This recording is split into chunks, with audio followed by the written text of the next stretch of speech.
baby. And he,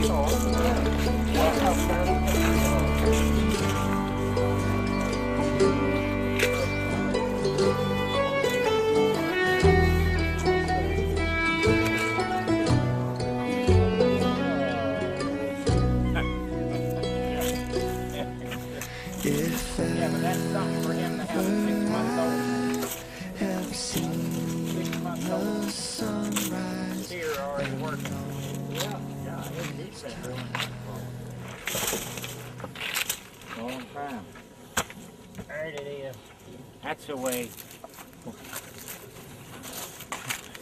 We have to have this clown following us. That's enough. I'm sure.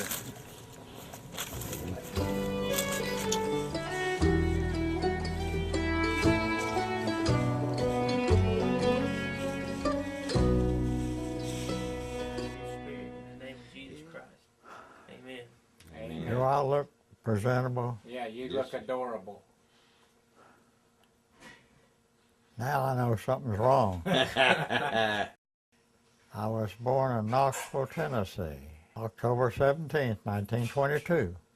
2 sisters, Evelyn and Carolyn. Carolyn's the youngest.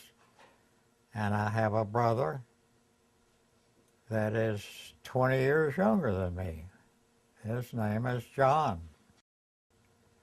Dad didn't care for Knoxville. He thought it was a cheap town. Heard about a new Ford plant opening in Hamilton, Ohio. He decided to go up there, and he got a job. So we all moved up there. I was 2 years old when we arrived in Hamilton. We left there when I was 7. And my sister Carolyn was born there. During those years,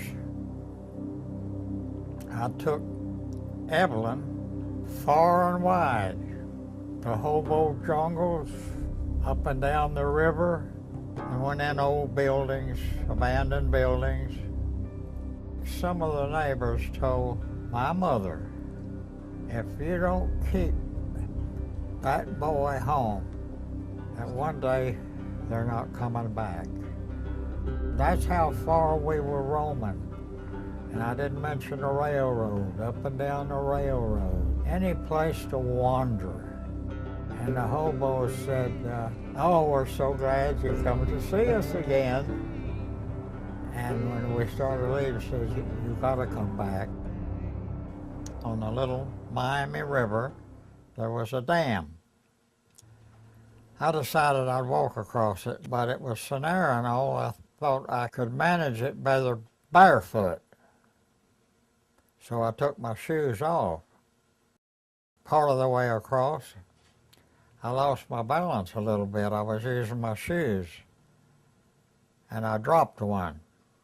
Went in the river and I watched it, and I even hoped that it floated just for a minute, and I hoped it was going to float over on the shore and I could get it, but it sunk. I sunk a little too. And so I eased back off of that dam, and I decided, what can I do now? So I found a little valley that was full of violets. So I picked a nice bouquet of violets and headed home. When I walked in the house, I had a bouquet of violets in one hand and a shoe and sock in the other hand. Somehow that saved me, the violets, I think, from spanking. I was using my head a little bit at an early age. Daddy-O had a chance. He said that. Ernie. Y'all are bringing this out of me.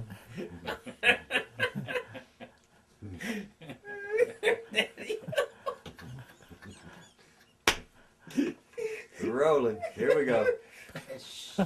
Right on the set.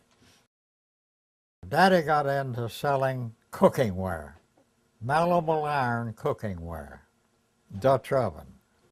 And we wound up in Bluefield, West Virginia. And there I went to Bluefield High School. It was cold there, and I had to walk through a deep pass, mountain pass to get to school. So I remember that about Bluefield.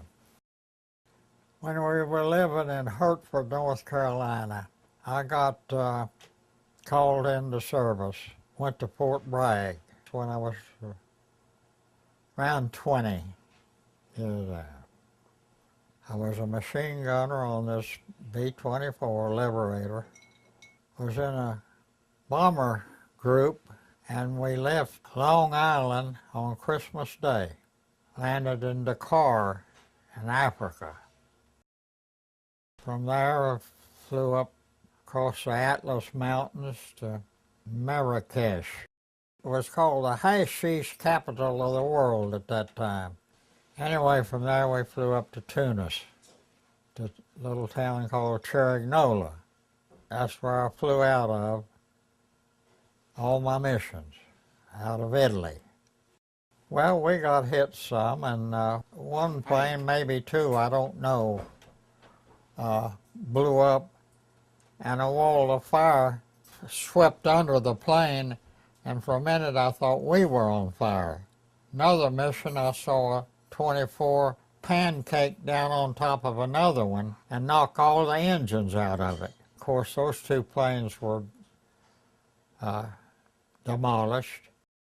Out of that, there was one man managed to get out with his parachute, and it didn't open all the way. He hit in the water. We were able to see that, and we'd hoped that he might survive having hit in water, you know. I didn't get out on my knees or anything, but I just prayed that it would be a successful mission and we'd get back in one piece. I will say this too, when I saw an enemy plane go down, I prayed for that. I wasn't even a Christian then, but I said, you know, something like, God have mercy on that German pilot and his family, because he was just like me in a sense. After every mission, we could go in and get us some shots. I remember one time the officer passing out the drinks had a little room behind him, and he was back there on a couch, half drunk. And he said, help yourself. So instead of pouring it out in shot glasses, I just turned the bottle up. I got out in 45. I got out early. I got out on points. 50 missions got you a lot of points. I got discharged in Sioux City, Iowa.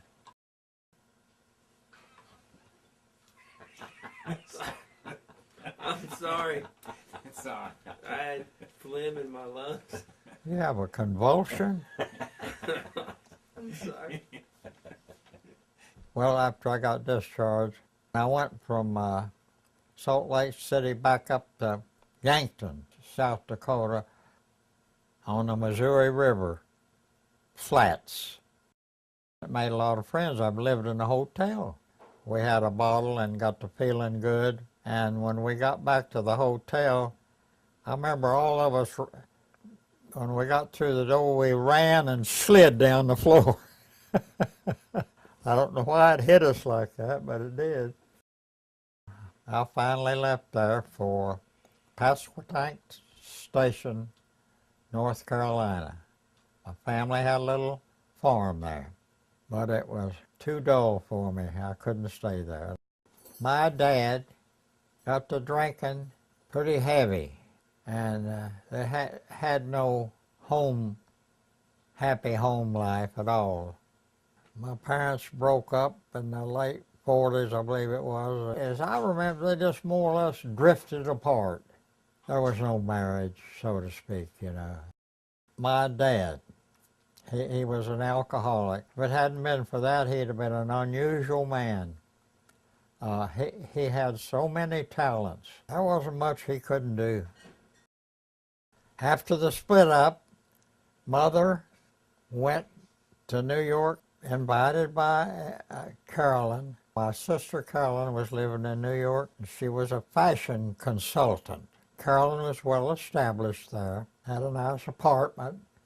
In time, while Carolyn did her work in the fashion business, Mother, being an artist, decided it would be a good time to open a little studio in New York City, which she did.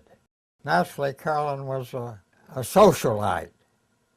She got to know some important people. One of them was Conrad Hilton. He dated her. I remember one time he come to the east side there to our apartment. When he left with her, I says, Mr. Hilton, please take good care of my sister, will you? I remember saying that. He's considerable older, but so in high society that many times a man could be twice as old. It's just the idea, high society. The big drag, Fifth Avenue. Can you dig it? I dug it. Well, dig yourself while you're at it. That was funny. That was awesome. Hold on, I gotta wait. That was funny. Oh. My mother, in her artwork, did a couple of paintings of Judy Garland. That was a friend of my sister Carolyn. That was utterly and absolutely out of my league. Another thing, I didn't care that much about it. I had a little world of my own going on, and I always have had. Turn on and drop off, out, man.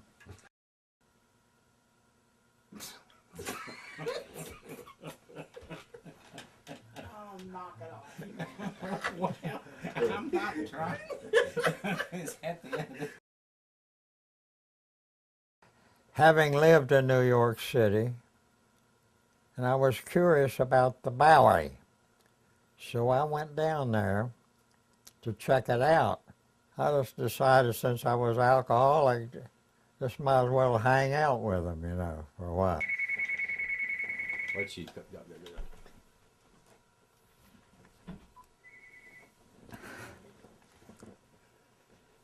Hello. Yeah, I'm okay, but I'm right in the middle of a party. Well, naturally, if you're in New York and you're drinking, you're not tied down with a job at the time. It seems as though you just gravitate toward the Bowery. Get with your kind of people. So I hung out down there and wandered around. I remember one night coming out of a bar, I was staggering, and I got outside. It was after a big snow, and I remember seeing streets, side streets in New York where they plowed through there and plowed the snow right over on top of cars. Anyway, there was a big bank of snow beside the sidewalk there, and I fell on it. And a cop come along and started beating on my shins with his billy club to get me up. He finally did. And I remember later, my shins were sore. Next day, and I looked at them, and they were black and blue. That's the Bowery for you. I'd panhandle. Of course, you could get a room in a flop house for 50 cents, like a great big warehouse that had cubicles in there where the wall was about that high, you know, and about that big around with a bed in it and a little dresser. So that's where I slept. You could take a shower. They had a place where you could pick up a towel and a washcloth and take a shower. I was intoxicated walking down the street there on the east side of New York, side of Manhattan. This Bob Davidson, whom I later met at Camp Shiloh, stuck a tract in my pocket. The next day I found it in my room, and I got to thinking about it and read it, and I was just a short distance from the little East Side Church of Christ, and they were having meetings, and I said, well, maybe this is what I've been looking for. And right away I got acquainted with the people. So happens that they took to me and wanted to help me get out of the city and take me up to Camp Shiloh. The ministers in the little church gave me a nice room, plenty to eat, and an opportunity to help maintain Camp Shiloh, the building and the grounds. In a little while I was superintendent of Camp Shiloh. Well, naturally I got acquainted with everybody there, and I met my future wife, Frances Bornschlegel, and we become friends, and she was very talented and very active there, and she ran the canteen, taught crafts. I helped her a little bit around the canteen sometime. I got to know her quite well. Eventually, it evolved into a courtship. We were falling in love. I remember her going to school in the morning, and I'd hear her car start up. I'd still be in my room, and I remember I'd look out the window just to get a look at her driving off in the car. If I couldn't be around her, I missed her. I believe I told her, I think the way things are developing, I think, Frances, you need me in your life. She agreed.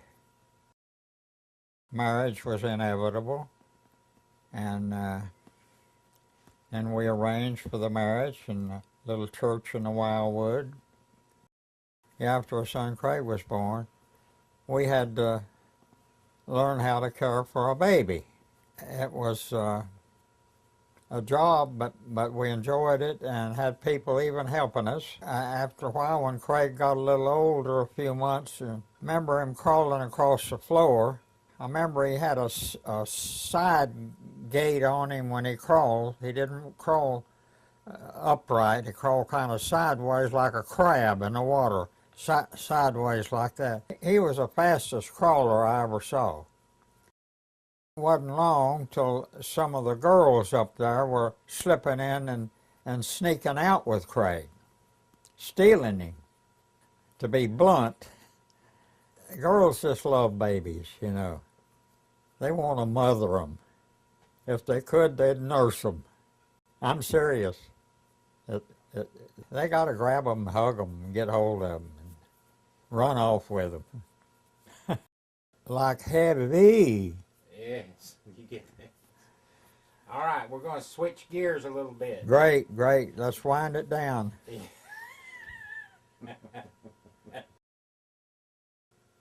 Getting back to our early part of our marriage, when we were beginning to have a family. The family was beginning to grow up a little bit. I had little or no contact with my dad. He did write a couple of times, called us a couple of times, but wasn't much beyond that at all. There was no real contact. My mother came to Shiloh to see Craig, picked him up, and she apologized. She said, I won't bother him, but she did pick him up a minute and laid him back down. And my mother was very cautious. She didn't want to overdo anything or interrupt our little home life. She came in briefly and was soon gone. Dad naturally was drinking along. He was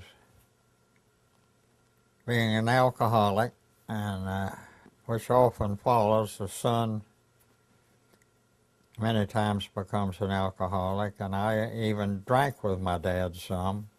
Later in these years, where it hurt that the family was separated like that, I was drinking some along.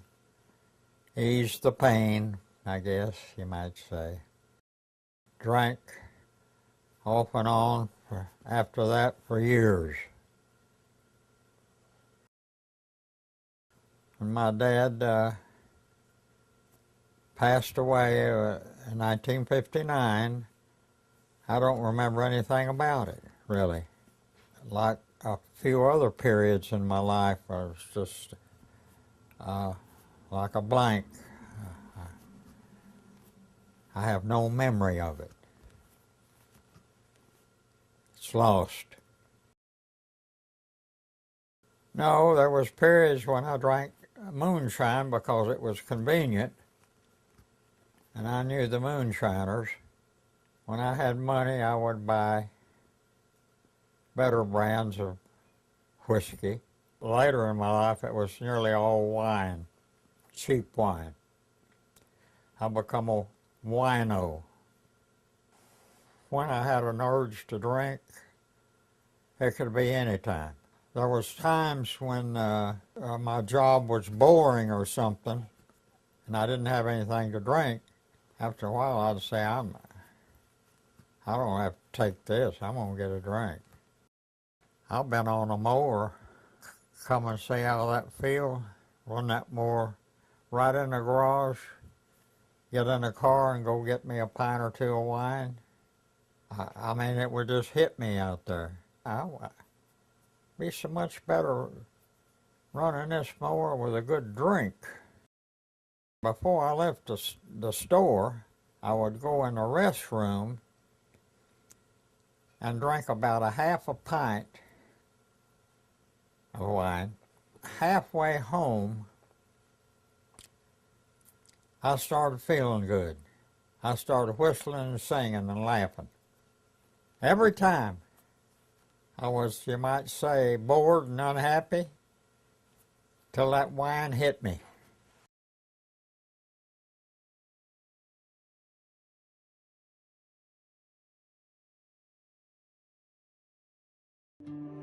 It paralyzed my mind, my brain. All the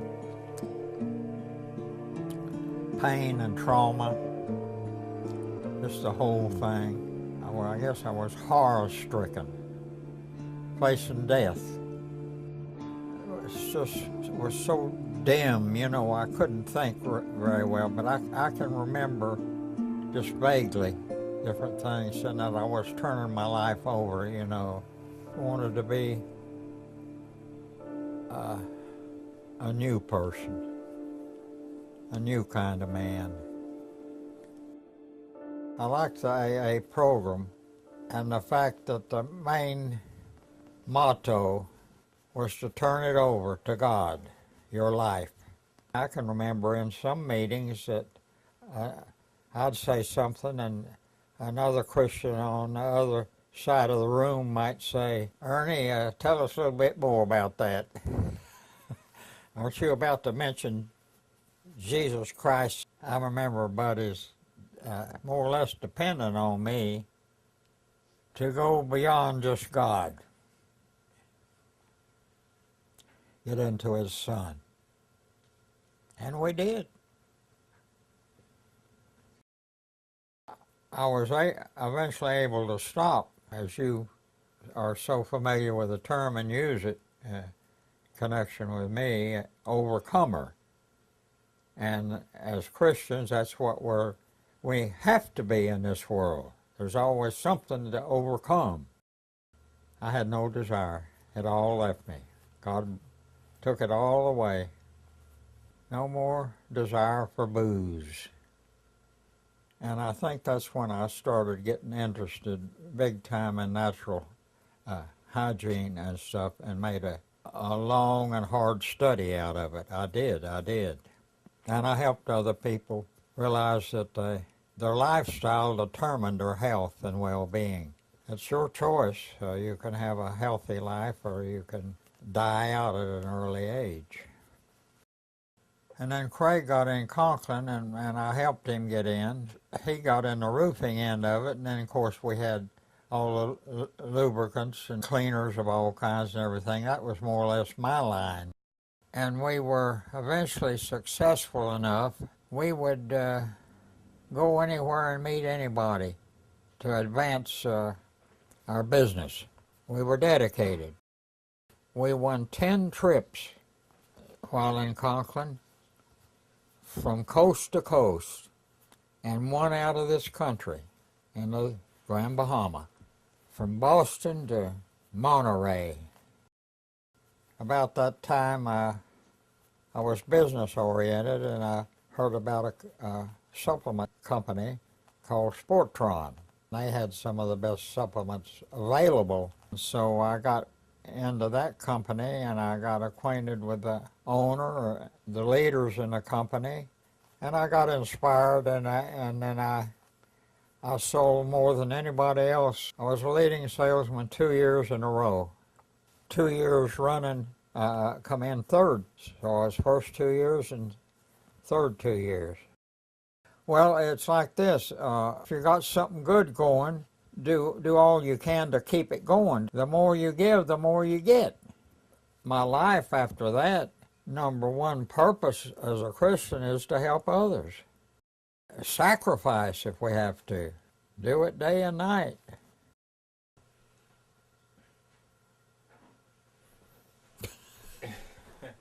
I'd do that for you, but That's okay, I understand. there's not enough there to get a hold of. I'd do the same for you. I was talking to my son Johnny on the phone in November. He had moved up to Middletown, New York in October. New York. Did I say Ohio? Excuse me. My dear Johnny boy moved up to Middletown, Ohio. My pink son. Black sheep. Black sheep. The black sheep of the family moved.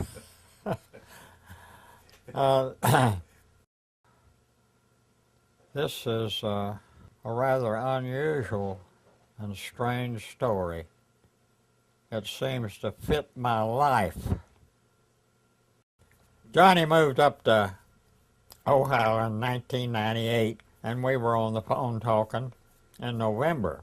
And it had been 69 years since I had been in Hamilton, which is hard by Middletown. He wanted to know if I remember anything about Hamilton, and wanted to know if I remember where I lived there. And I said, oh yeah, 339 North 3rd Street, which stunned him a little bit, but he believed it after he found it. And it was still there. Amazing, incredible experience that after 69 years, you get to visit your early home. I'm inclined to want to get my dad into this picture, and I've been always thinking that he was buried back near where he was raised in La Follette, Tennessee. But no, Johnny finds out that he's buried up there near Middletown, visits his home where he lived there, 10 miles down the road, and is able to find his grave and visit his grave. To come to my dad's grave to see look down on his grave, something that I certainly never expected and had dismissed, I suppose, entirely from my mind. So many memories rushed into my mind and heart and being that I wish I could have been with him later in life. We could have done some things together and reminisced about some of the good days we had when we were sitting out in the barn shelling corn together for the chickens. The fishing trips he took me on, he wanted me to be with him when I was so little that he'd have to carry me. But he took me. He wanted to share that experience with me. And I guess it was born in me then to be a fisherman, from deep sea to little creeks. Another thing about this episode of my dad, my son Johnny had a funeral for him. My sister Carolyn and my son Craig was at the funeral. It was just about almost too much to comprehend and describe 40 years later. The latest episode, thrilling episode, was last December. It was time to celebrate my 50th wedding anniversary on the 23rd. All four of my sons gathered at Johnny's house in Middletown. They had a big celebration, which was our 50th wedding anniversary. It was one of the most exciting days of my life. 50 years of love. 50 years of Heartache and love. heartache and love. You mean like love? Yes. Before we got over that excitement, it was Christmas time. And we all had a delightful, wonderful Christmas. And then Craig had a wedding on the 28th of December. And they were married in Hamilton, Ohio, right down the road, where I spent some of the most exciting days of my life as a very young boy. And our best man was Bob Davidson, the man that stuck a tract in my pocket on a little street in New York City that got me to Camp Shiloh, where I became a Christian and met my wife and so on. Over 50 years later, got up with Bobby again, Bobby baby. Well, I'd like to say I feel so utterly surprised that I'm even here at this moment, because my life has been beyond expression. It has filled me with everything from horror to bliss. At this moment, I have to acknowledge how God can love us beyond measure. I just have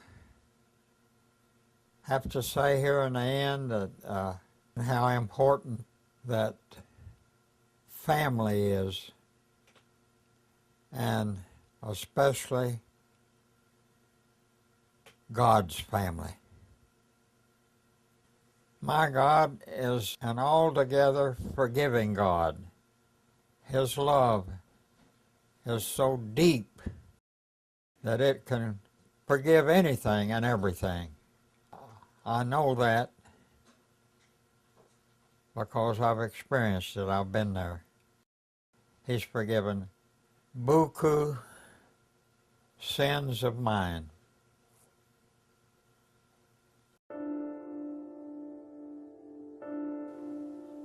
My last words: with God's help, we can turn anything around. We can accomplish anything. Whatever our needs are, whether they're simple or minor or life-threatening, God can help us deal with them. In the end, we can be